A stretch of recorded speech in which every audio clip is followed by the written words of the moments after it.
Hello बच्चों, good morning. आज दिनांक 8/5/2020। आज हम पढ़ेंगे महान व्यक्तित्व का पाठ 3 भरत। इसके पाठ का सारांश मैं तुम्हें सुनाऊंगी, ठीक है।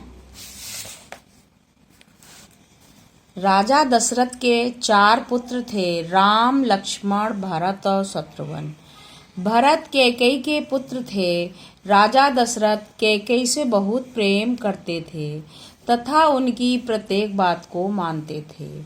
कैकेयी के कहने से ही राजा दशरथ ने राम को वनवास दिया था। जब रामचंद्र का वनवास हुआ था उस समय भरत अपनी ननिहाल यानी नानी के घर में थे। जब लौट कर आए उन्हें पता चला कि राम को वनवास हो गया है तो उन्हें बहुत दुख हुआ। राम के वन चले जाने से राजा दशरथ भी दुखी रहते थे और दुख के कारण उनका स्वर्गवास हो गया। प्रजा, ऋषि, मुनियों ने भरत से राज्य करने का आग्रह किया लेकिन उन्होंने मना कर दिया। राजा दशरथ ने मरते समय यही आज्ञा दी थी कि आप अयोध्या के राजा बने, ऐसा ऋषियों मुनियों ने कहा। किंतु भरत ने कहा, इस सिंहासन पर मेरा कोई अधिकार नहीं है, यह तो श्री राम का ही है, वे ही इस पर बैठेंगे। अंत में भरत जी रामचंद्र जी से मिलने वन को चल दिए। उनके साथ अनेक ऋषि, विद्वान, प्रजा के लोग भी थे। दोनों भाई बड़े प्रेम से मिले। वन में भरत ने श्री राम से अयोध्या लौटकर चलने को कहा।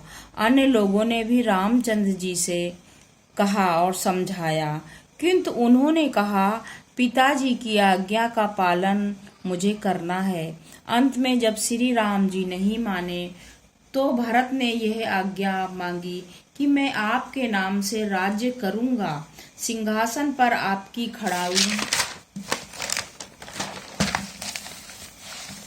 बैठेंगी, राज्य आपका ही होगा। रामचंद्र जी को अपनी खड़ाऊ देनी पड़ी। भरत अयोध्या लौट आए। उन्होंने राज सिंहासन पर श्री राम की खड़ाऊ रखी और स्वयं तपस्वी के समान रहने लगे। उन्होंने प्रजा की भलाई के लिए सदा कार्य किए। वास्तव में भरत ऐसे महान पुरुष थे जिनके चरित्र में एक भी दोष नहीं है। इस कहानी से हमें शिक्षा मिलती है कि भरत जी जैसा भ्रातृ प्रेम, त्याग और कर्तव्य निष्ठा हम सभी में भी होनी चाहिए।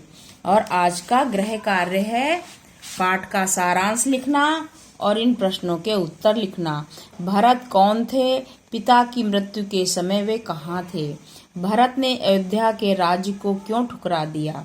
भरत ने राज्य को किस शर्त पर स्वीकार किया? ठीक है।